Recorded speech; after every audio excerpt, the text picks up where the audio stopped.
Hello engineering unit में आपका स्वागत है।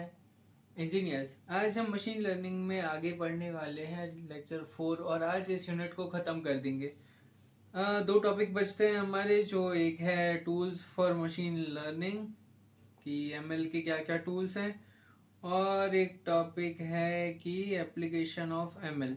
तो जीटीयू सिलेबस के अनुसार ये टॉपिक पहले आता है तो पहले ये कर लेते हैं, फिर वो कर लेंगे, क्या फ़र्क पड़ जाता है, करना तो है ही। चलो, एप्लीकेशंस ऑफ एमएल में मैं आपको 5 एप्लीकेशन यहाँ पे करवाऊंगा, उससे ज़्यादा नहीं करवाऊंगा, क्योंकि यूजिंग योर ब्रेन, राइट, आपको ये काम भी करना पड़ेगा। सब कुछ आपको थाली में परोस के दे दिया जाएगा, ये ज़रूरी नहीं है। लास्ट ईयर अगर आईओटी में आपने पढ़ा होगा तो वही सब है, फुद्दू चीज़ें। हेल्थ केयर में क्या था आईओटी में? सेंसर्स ये काम करते हैं, प्रेडिक्ट करते हैं, डेटा स्टोर करके रखते हैं, एंड फिर उन डेटा को यूज़ करके समझा जा सकता है कि पेशेंट की हिस्ट्री क्या है, एंड उसको डायग्नोस जल्दी किया जा सकता है। बस वैसी ही चीज़ें इसमें लिखनी है। Diagnosing diseases through pattern recognition, personalised treatment based on patients old data, right. अब आईओटी की हेल्प से आपने उस पर एक सेंसर बिठा दिया है तो उसको एक सॉफ्टवेयर दे दो। क्या क्या क्या आपत्ति क्या है? कौन रोक रहा है? उस सॉफ्टवेयर को लर्न करना सिखवा दो कि उसको जो डेटा मिल रहा है उससे उसको करना क्या है। कौन रोक रहा है आपको ये सब चीज़ें करने से? अब इतना करने के बाद भी अगर आपको ऐसे हाश मेरे को चैन मिला ऐसा नहीं हो रहा है, तो फिर उसका डेटा उस लर्निंग मॉडल को फीड करो एंड प्रेडिक्ट करो कि आगे कब क्या हो सकता है, राइट। ये रहा अपना हेल्थ केयर। फाइनेंस, जैसे कि हमने लास्ट में पढ़ा था कि स्पैम है कि नहीं है, उसी तरीके से यहाँ पे फ्रॉड डिटेक्शन भी किया जा सकता है। ऑटोमेटिक ट्रेडिंग एंड पोर्टफोलियो को मेंटेन करने के लिए एक मैनेजमेंट टूल भी बनाया जा सकता है, जो होगा ही obviously. Risk assessment and credit scoring भी कर सकते हैं। जो फाइनेंस खत्म हो गया। ट्रांसपोर्टेशन में आईओटी में क्या लिखा था कि ऐसे ऐसे सेंसर्स बन रहे हैं जिससे कि यहाँ से वहाँ तक की दूरी बिना किसी ड्राइवर के हम पहुँच सकते हैं, राइट। ऐसी ऐसी चीज़ें लिखी थी हमने, तो वही है। उस चीज़ को, मशीन को सॉफ्टवेयर भी दे दो, मशीन को लर्न करना सिखा दो, वो अपना काम खुद करता रहेगा।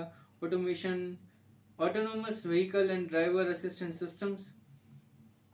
राउट ऑप्टिमाइजेशन मतलब वही जो गूगल मैप अपने लिए करता है।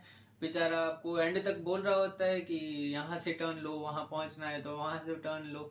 आप जहाँ जहाँ गलती करते जाते हो वो वहाँ वहाँ आपको सही रास्ता दिखाता है, पर छोड़ो। Predictive maintenance of vehicles. क्यों प्रेडिक्टिव मेंटेनेंस? क्योंकि टायर फट भी सकता है। जो अपना सिस्टम क्या, मशीन का इंजन है, वो चक्का जाम भी हो सकता है। तो टाइम टू टाइम उसका मेंटेनेंस जरूरी है। उसी तरीके से एक व्हीकल कितना चल रहा है, किस तरीके से चल रहा है, कैसे रोड पे चल रहा है, उसका प्रिडिक्टिव मेंटेनेंस के लिए इस चीज़ को यूज़ किया जाता है। अब है मैन्युफैक्चरिंग में तो आपको पता ही है, रोबोट्स काम कर रहे हैं, ह्यूमंस को निकाला जा रहा है, बहुत टाइम से सुन रहे हैं। ऑप्टिमाइज डाउन टाइम, मतलब कौन सी मशीन को कितना डाउन टाइम मिलना चाहिए, या कौन सी मशीन कितने टाइम काम नहीं कर पाएगी, उस चीज़ को कम करने के लिए ये पढ़ाता है, सीखता है, समझता है उस मशीन को, एंड उसका बेस्ट वे में उसको कैसे यूज़ किया जा सकता है ये हमको बताता है। Quality control, robotics and automation and production lines. बस अब एनवायरमेंट साइंस, क्या है एनवायरमेंट साइंस में? Predicting natural disaster, flood and earthquake. IoT में भी ऐसा कुछ लिखा ही होगा। Wild life conservation through data analytics, ये कुछ नया है कि वाइल्ड लाइफ को कंजर्व करने के लिए, कुछ जो स्पीशीज मर रही है, खत्म हो रही है, उनको बचाने के लिए उनके डेटा पे वर्क करना एंड उसको समझना कि कौन से मौसम में वो जो स्पीशीज है वो सबसे अच्छी तरीके से रह सकती है, सरवाइव कर सकती है, एंड उस टाइम पे उनको और हेल्प करना, उनकी ब्रीडिंग को हेल्प करना एंड उनकी पॉपुलेशन को बढ़ाना, जिससे कि अपना जो बहुत खराब समय चल रहा होता है उनका वो खत्म हो जाए। Optimising renewable energy sources for what? क्यों आप ऑप्टिमाइज करोगे रिन्यूएबल एनर्जी सोर्सेस को?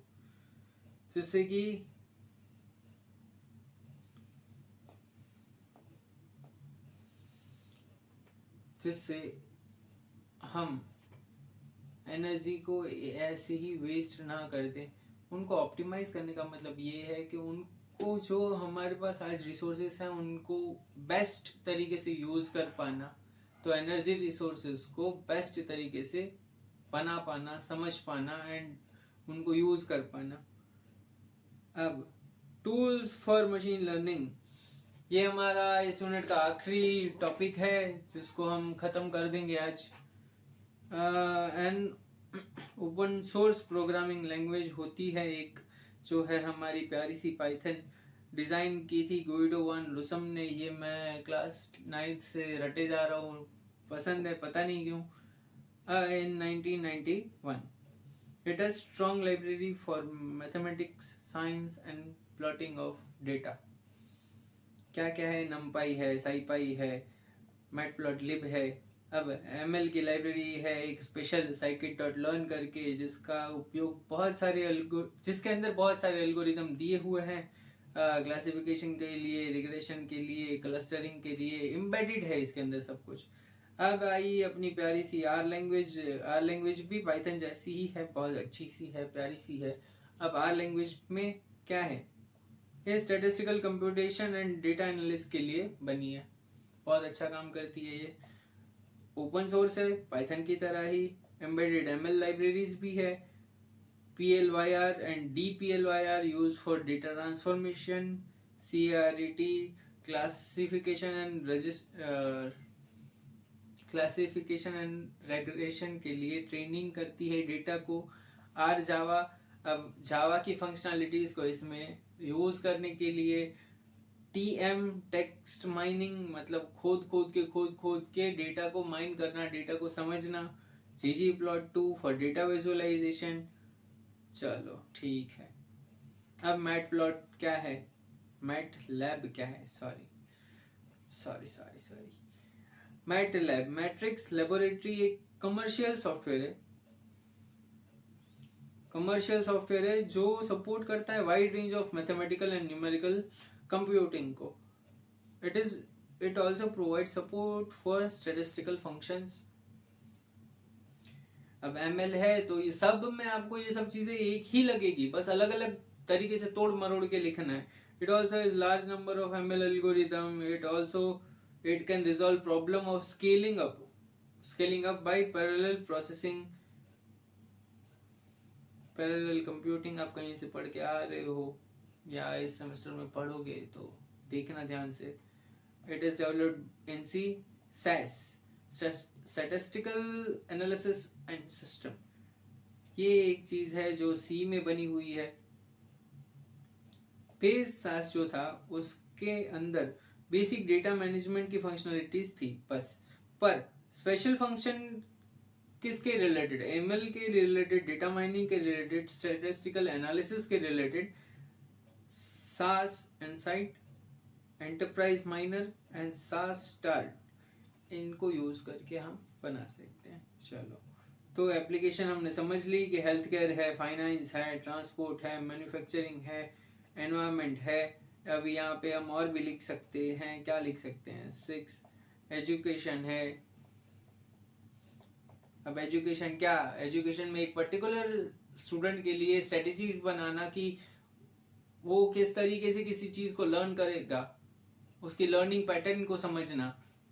एजुकेशन और भी बहुत कुछ सोचा जा सकता है, पर मैं अभी ये नहीं करूंगा क्योंकि ये काम अब मैं आपको देता हूँ होमवर्क में।